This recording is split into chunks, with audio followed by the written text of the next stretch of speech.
নমস্কার বন্ধুরা, আজ আমি চলে এসেছি আপনাদের কাছে একটি নতুন রেসিপি নিয়ে।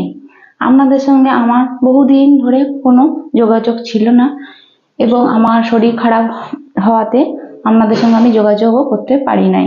সেই কারণে আমাকে ডাক্তার বলেছে আমার আয়রনের অভাব। সেই কারণে ভেবেছি আপনাদের কাছে আমি একটা নতুন রেসিপি নিয়ে চলে আসবো।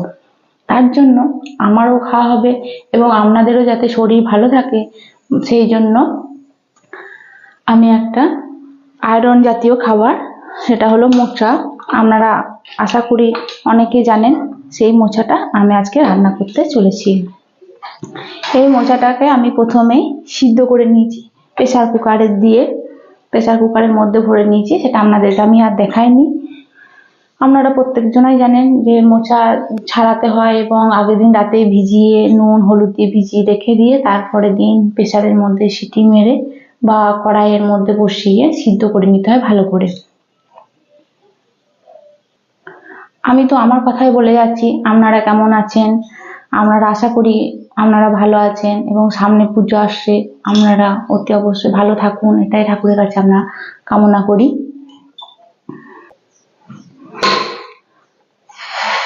আমার প্রেসারের মধ্যে ভাতটা বসে গিয়েছে, আমি প্রেসার কুকারটা খুলে নিচ্ছি এবং আপনাদের মোচাটা দেখাচ্ছি। এবার মোচাটা আমি একটা ফুটো বাটির মধ্যে ছেঁকে নেব। আমি বাটিটার মধ্যে ছেঁকে নিলাম। এবার আমি চুলার মধ্যে কড়াইটা বসিয়ে দিয়েছি।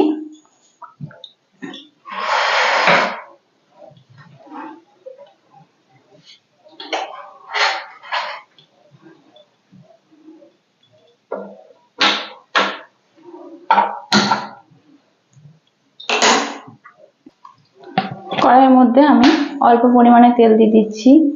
যেহেতু আমাদের সবার শরীর খারাপ এবং আমার নিজস্ব শরীরটা খারাপ, সেই জন্য আমি গরম তেল দিয়ে পরিমাণে আমি রান্না করছি।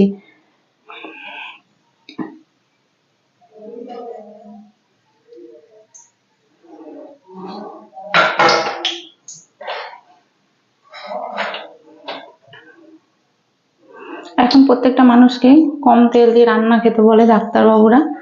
আমি সেই কারণেই, আমাকেও বলেছে, আপনারাও দেখুন। এর মধ্যে একটা শুকনো লঙ্কা দিয়ে দিচ্ছি, অল্প পরিমাণে পাঁচফোড়ন,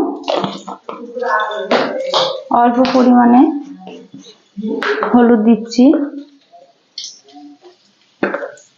দারচিনি এলাচ লবঙ্গ এর মধ্যে দিয়ে দিলাম। গ্যাসের ফ্লেমটা কমানো থাকলো।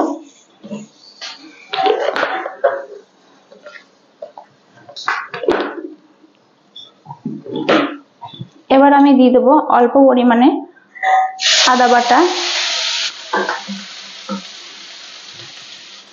অল্প কুচি টমেটো,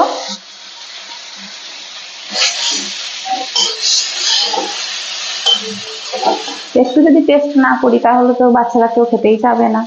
একটু তো আমাকে টেস্ট আনতেই হবে এবং ঘরোয়া পদ্ধতিতেও আনতে হবে।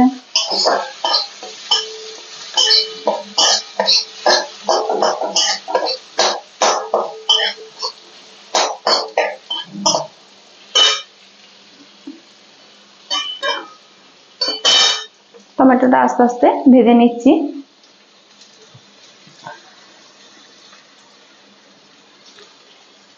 এর মধ্যে দিয়ে দিচ্ছি কাঁচা লঙ্কা 2 পিস,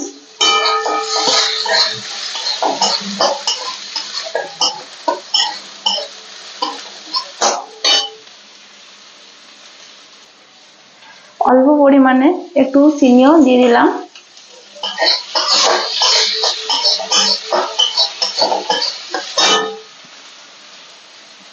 আমার এই অনুকরণ করে আপনারা এই রেসিপিটা বানাবেন, দেখবেন খেলে পারে খুব ভালো লাগবে এবং খেয়ে কোনো অসুবিধাও হবে না।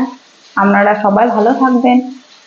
আর বয়স্ক মানুষরা তো কোনো অসুবিধাই হবে না। কম তেলের মধ্যে আমি রান্নাটা করছি এবং কোনো মশলাও নেই, কিচ্ছু নেই। অল্প পরিমাণে মশলা যেটুকু দেব সেটুকু দিয়ে আমি এটা রান্না করছি। আশা করি দেখবেন কোনো অসুবিধাই হবে না।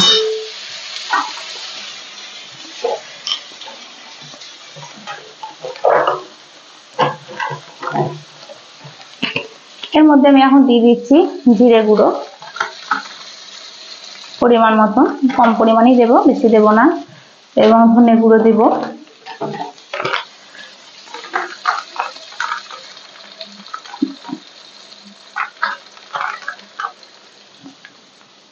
এবার আমি মশলাটাকে ভালো করে একটু কষিয়ে নেব। মশলাটা কষানোর জন্য আমি অল্প পরিমাণে জল দিয়ে দিচ্ছি।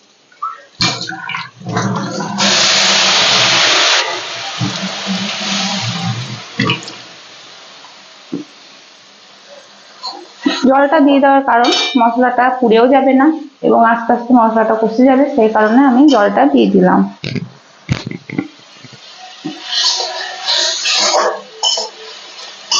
এইভাবে জলটা দিলে খাবারের একটা আলাদাই স্বাদ আসে, সেই কারণে এরকম ভাবে আমি জলটা হাতে করেই দিয়ে দিই। কোনো একটা এই রান্নাটার মধ্যে ঠেকুন থাকে, হাতে করে যদি জল দেওয়া হয় খাবারের আলাদা টেস্ট আছে, এবং কোনো পাত্রে যদি আপনি জল দেন সেটা ততটা টেস্ট আসবে না। সেই কারণে আমি যখনই রান্না করি তখনই আমি এইভাবেই হাতে করে করে জলটা দিই।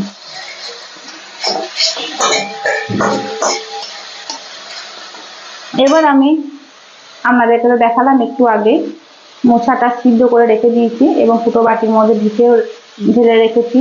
এটা আমি এবার কড়াইয়ের মধ্যে দিয়ে দেব।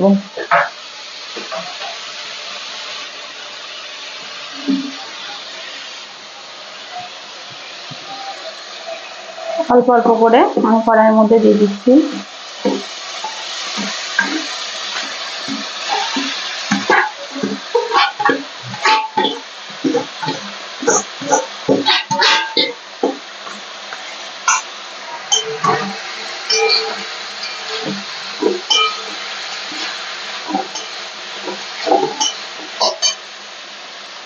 আমি এবার এটাকে ভালো করে নেড়ে নেব।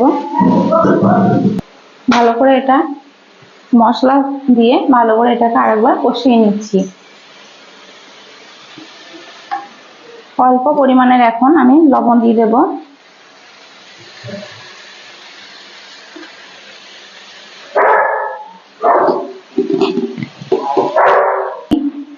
আপনাদেরকে এটাও আমি বলিনি, আগে থেকে আমি একটু মুগ ডাল সিদ্ধ করে রেখেছি, আমি মোচাটার মধ্যে দিয়ে দেব, তাহলে খেতে আরো টেস্ট লাগবে। সেই কারণে আমি এই ডালটা সিদ্ধ করে রেখেছিলাম আগে থেকে। আবার আপনারা যদি চান যে আমি শুধু মোচার তরকারি আলু এবং মোচাটা দিয়ে বানাবো, তাও বানাতে পারেন, ডাল না দিলেও হবে। আমি দিয়েছি কারণ একটা একটা পুষ্টিকর খাবার এবং মোচাটাও যাতে খেতে সুস্বাদু লাগে, আমি সেই কারণে ডালটা দিয়েছি। আমি এবার ডালটাকে এর মধ্যে দিয়ে দেব এবং এটাকে আমি আরো ভালো করে নাড়বো। মোচাটার সাথে ভালো করে আমি নেড়ে মিশিয়ে নেব। আমি মোচার মধ্যে কোনো জল দেব না,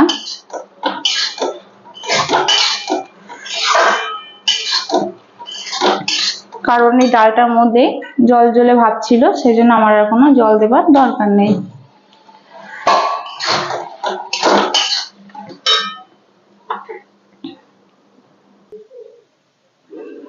দেখুন আমার প্রায় মোচাটা হয়ে এসেছে।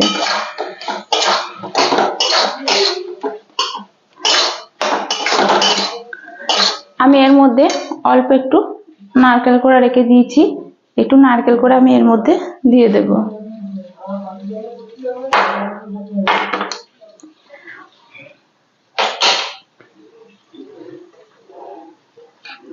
নারকেল কোড়া দিলে খেতে একটা অসাধারণ স্বাদ আসে, সেই জন্য আমি একটু নারকেল কোড়াও এর মধ্যে দিয়ে দিচ্ছি।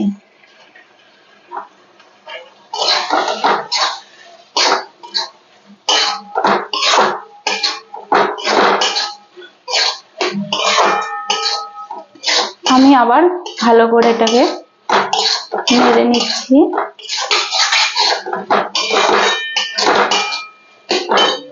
আশা করি আমার এই রেসিপিটা আপনাদের ভালো লাগবে। যদি আপনাদের ভালো লেগে থাকে অতি অবশ্যই কমেন্ট করে জানাবেন এবং সাবস্ক্রাইব করতে ভুলবেন না। আপনারা আমার পাশে থাকুন, সাথে থাকুন এবং আমার এই চ্যানেলটাকে একটু সাবস্ক্রাইব করে দিন। আপনাদের কাছে আমার একান্তভাবে অনুরোধ।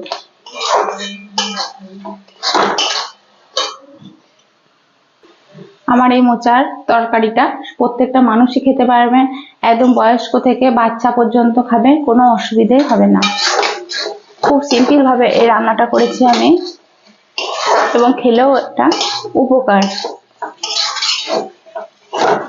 আমার এটা হয়ে এসেছে, এবার আমি এটাকে সার্ভ করে দেব।